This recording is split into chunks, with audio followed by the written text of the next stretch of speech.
From Detroit's University District, this is an update edition of your Daily Detroit, sharing what to know and where to go in Southeast Michigan. I'm Jer Stays. And I'm Sven Gustafson. We're recording on Tuesday, March 5th, 2019. It's Mardi Gras, Fat Tuesday. Our punchki are downtown and accessible to us. Jer, when are we going to get them? Keep listening. Today, we're going to spend some time tackling that big budget announcement. Then we're going to talk about a new training center in the city, and a local woman has made it on The Voice. But first, a word from our sponsor, Milo Digital. Milo Digital is a full-service digital marketing agency that engineers quality results through data and innovative strategies. Learn more at milodetroit.com. Governor Gretchen Whitmer presented her first annual budget proposal on Tuesday to a joint meeting of House and Senate Appropriations Committee members. It's a $60.2 billion budget. It targets three persistent problems in Michigan: roads, public schools, and threats to drinking water. So let's do this in parts to make it a little bit easier. Let's talk about the governor's roads proposal first. There are a lot of numbers, but bear with us. Her plan includes an increase in the gas tax in 3 installments starting this October, and that would end up becoming a 45-cent increase overall by October 2020. That would generate $2.5 billion in new revenue. It also would mean that Michigan would likely have the highest fuel taxes in the nation. The governor says it would cost a typical motorist about $276 a year, though that's lower than the cost for road and vehicle repairs people are paying now.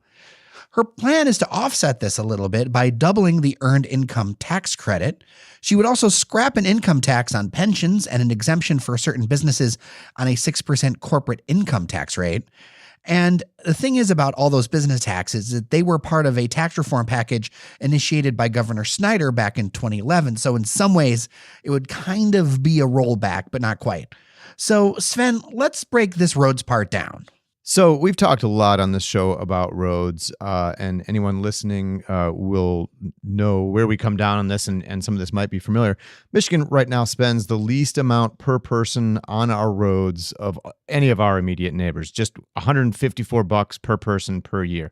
Ohio, they have pretty nice roads, very overzealous state police troopers, but pretty nice roads. I think we can all agree. They spend a terrible university down in Columbus. They spend $214 per person per year. Pennsylvania, which also has pretty nice roads, tops out the list at $530 a year, compared to Michigan, again, at $154 a year. Those states have also more diverse sources of money to pay for their roads, including toll roads. Meanwhile, the American Society of Civil Engineers, they rate our road infrastructure at a D-. Ouch. Yeah, this is a pill that I think a lot of people have been waiting to see how big it was and how hard we'd have to swallow, but it's going to be... It's a big pill. Oh, for sure. And there's going to be a lot of people who are going to pick from different places on this. I think that this is a starting point in the negotiations for sure. I have some of my own thoughts. I mean, I personally wish transit were more of the solution, but I mean, I'll be honest, I've given up on that. I mean, we're Michigan. I mean, if you want working mass transit the next decade, you should probably just move to Chicago. I mean, just being real. Yeah, I saw some interesting discussion on Twitter last night, pointing out that, here in Michigan in the coming years, we're looking at widening both I-94 and I-75 at a time that we can't pay for our existing roads. I mean, it's just asinine, really, when you think about it. Oh, for sure. But the political will here is all about driving the car. Yeah, but it's just going to make the problem worse because we're just adding pavement when we can't take care of the existing pavement that we already have. Anyway, back to the plan. What do Republicans say about Governor Whitmer's plan here? After all, we did mention that it's a rather big pill to swallow. The Michigan Republican Party notes that in a debate with then candidate and former Attorney General Bill Schuette, Whitmer said that a 20-cent increase in the gas tax was ridiculous, her words. And here she is now proposing a 45-cent increase. They also say that would make Michigan's gas tax the highest in U.S. history, and it would cripple our economy. And then they go on to note that along with the governor's 41% tax increase on more than 100,000 small businesses, it would massively affect the cost of living here in the state. Laura Cox, the chairwoman of the Michigan GOP, says, quote, "While our roads may improve, they would simply end up as well-paved pathways for jobs and people to leave Michigan. This goes down like a fundamental economic theory question, right? Do you believe that low taxes are the end-all be-all of economic development? That's just what it comes down to. Because money and investment clearly flows to poorly maintained roadways. Or something. I don't know. That's a weird logic, but yes. I'm always in awe when people talk about states like California and they say, well, high taxes never work. Well, states like California prove that things are just fine not just fine, but I mean, that's home to Apple and Tesla, two of the, most valuable companies in the world right now. Right. And on the other side, one could point at Texas and their lower tax kind of situation. So tells me that maybe it's not necessarily the tax rates if they're high or low, but a lot of other factors. Yeah. Anyway, it's been really interesting to me to read in the news coverage that individual Republican lawmakers have been pretty muted in their responses. They're largely holding their fire, at least for now. But that really seems significant to me. I mean, in the past, Republicans would be out, ahead of this, blasting the governor's proposal as irresponsible and reckless, more along the lines of what Laura Cox at the Michigan GOP is saying. It signals to me that they very likely know that their constituents are angry. They're pissed off about the roads. They want action. And they know that as lawmakers, this is what they're going to be working on for the coming months. Also, interesting point, I have kind of a peanut gallery conversation with a couple of former coworkers back in the day. We worked at a news outlet. We all kind of acknowledged that the 45-cent gas tax increase was big, but we talked about it that it could be that this is sort of a negotiating tactic on the part of Whitmer to aim high and know that you're going to have to come down, but you're just kind of giving yourself room to come down to a level where that's more in line with what you actually want. In other words, you just go in higher, expecting that you can come down and get what you're looking for. Well, I've sat and listened to some of these hearings, and it was fascinating to me to echo your point about how Republicans, for the most part, didn't go guns a-blazing at these numbers. That I think there's a understanding that people are fed up and tired with all of these road issues. And, another thing I noticed about Laura Cox's statement from the GOP is that it wasn't an argument about how much we need to spend, right? But what about what she said in the past? There was no offer of a plan of this is an alternate way to do it. There was no saying, oh, well, it really wouldn't cost that much. It was just straight up a straight attack at what she said in the past. And if you're somebody who covers government and you're being truthful to yourself and you're not trying to be a hack, what you know is that when elected officials get in the seat, things change. And that's because you get more information. When you're in the seat itself, it's different than being in the peanut gallery. Well, you also have to deal with reality. Right, because in the campaign trail, you can just make up whatever you want and your base will believe you. Right, you're trying to get elected, not, it would have been, electoral suicide to have said, I want a 45-cent increase in the gas tax to fund road fixes. Though there was a 47-cent plan that was floated by a bipartisan policy group a little while ago. So I think that's interesting how this kind of drafted, almost like that was like a test balloon or a warning shot that these kind of things were going to happen. To play a little bit of devil's advocate, and an argument I can totally see that I don't see the GOP making, Michiganders, they aren't doing very well. In reality, Michiganders, I think they make $6,000 or so, something like that, less a year than the rest of the national average. So there is an argument to be made that Michiganders just don't have extra money to pay for anything else, right? But if you're going to make that argument, then does that lock us into the death spiral? And is Michigan already starting down that path? And that scares me as a booster of the state. Are we in this point where we've gotten so low that we can't seem to spark the flywheel back again? Right. I read a quote where Whitmer was apparently on WDIV here, Channel 4, on Sunday, and she said something to the effect that it's critical that we invest in ourselves. We can't expect anybody to come to Michigan, spend money, and invest here if we don't invest in ourselves first. Well, and with some of the comments I see online or talking to people, I have to, and this is not a popular opinion, but I feel like we have to ask ourselves. We have to honestly ask ourselves: is it everyone else who's crazy, or is it us? Right? Because it's like that population stat I've mentioned before and other things. We're not this trend line. We need to make some active decisions now, within the next couple of years to make things change. So let's keep moving. There's more to this. We're going to go over the governor's schools and water proposals more at a high level. On K through 12 schools, the governor proposes a $507 million increase in per pupil funding for public schools across the state. She says that will close the gap between schools that make the minimum and maximum per pupil allotments. She also wants to tie funding to a weighted formula that would spend more on special education and low-income students. On the water side, she proposes more money for new drinking water protection and innovation initiative, which would help cities pay for replacing lead pipes and address PFAS contamination. There's also $60 million to replace drinking fountains in older schools, something we've seen here in the Detroit Public Schools Community District with Superintendent Nikolai Vitti. And finally, we're going to talk about community college. Whitmer has this goal, and we talked about this a little bit on our Detroit Policy podcast last week, to have 60% of residents with some kind of post-secondary degree or credential. And that's up from around 44% right now. So we're currently behind the nation in that way. Recent Michigan high school grads could attend any of the state's community colleges tuition-free, so that's around $3,000 a year. I think that's an interesting proposal.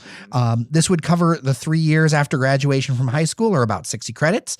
The cost on this would be about $80 to $100 million, and it would start in 2021.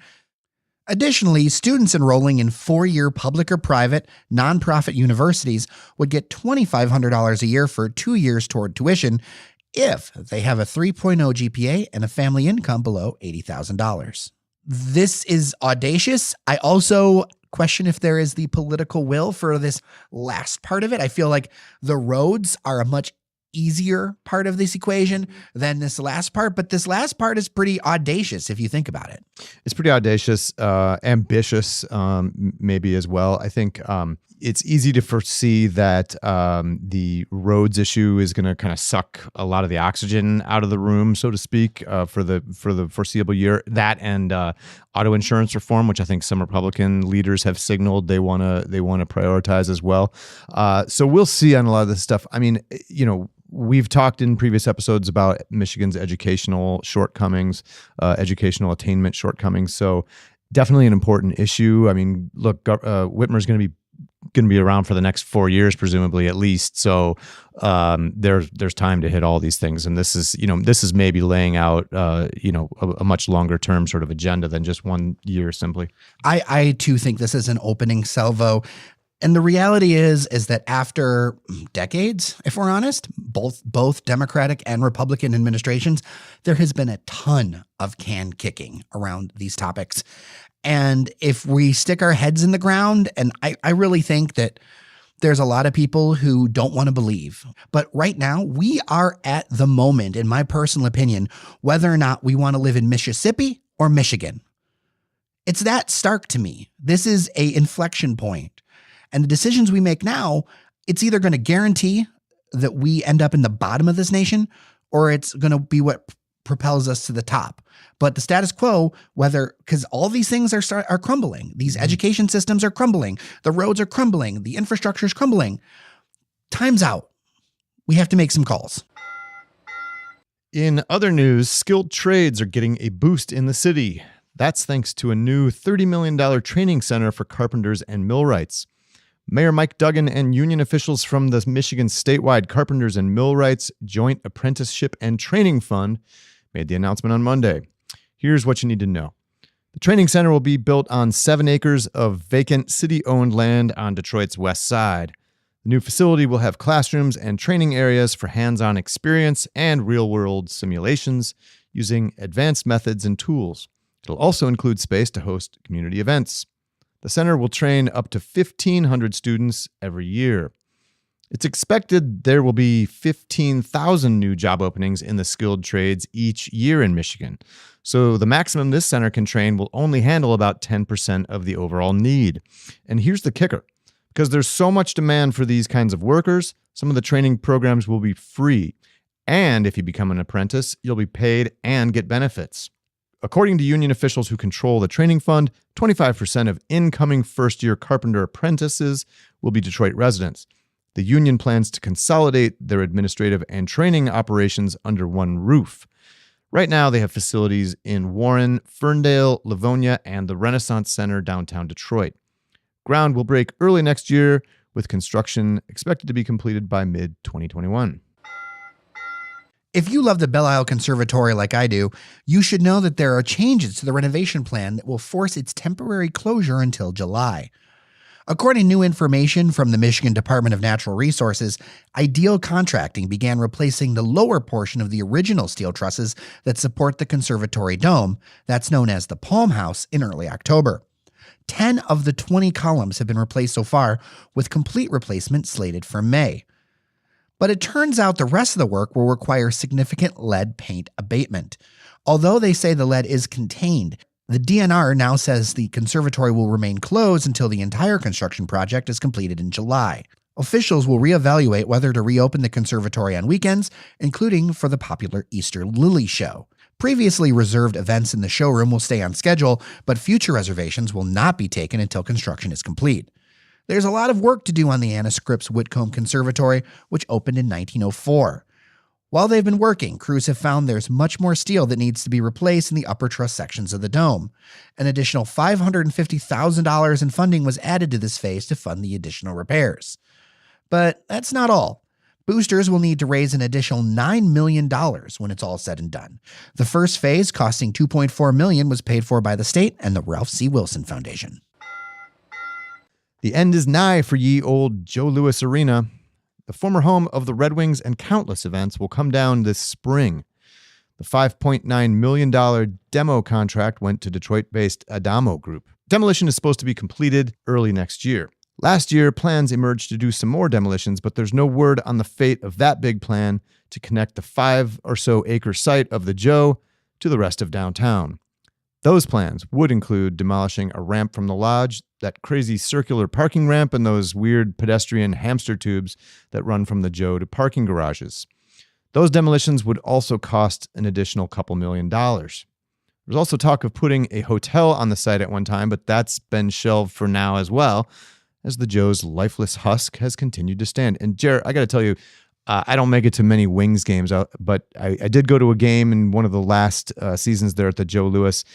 My wife and I parked somewhere downtown and walked over there, and it was crazy trying to get to the front doors, so to speak, of the Joe Louis Arena from downtown through those hamster tubes and over the freeway. It's a pedestrian nightmare. It was terrible design. So I hope whatever they do, they fix that and find a better way to incorporate that real estate to the rest of downtown. Out the door, wanted to give a quick shout to a Metro Detroit singer that has found a spot on NBC's The Voice.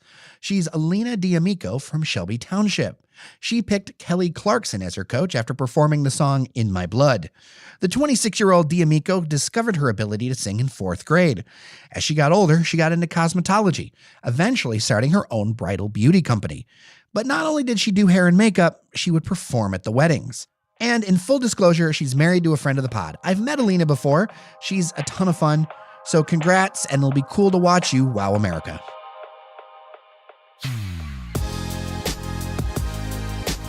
All right, that'll do it for today's Daily Detroit podcast. Thanks to Dave Fisher, who joined us at patreon.com/dailydetroit as a supporter of our show. Stickers are on the way, Dave.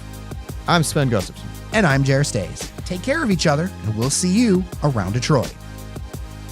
You're listening to the Podcast Detroit Network. Visit www.podcastdetroit.com for more information.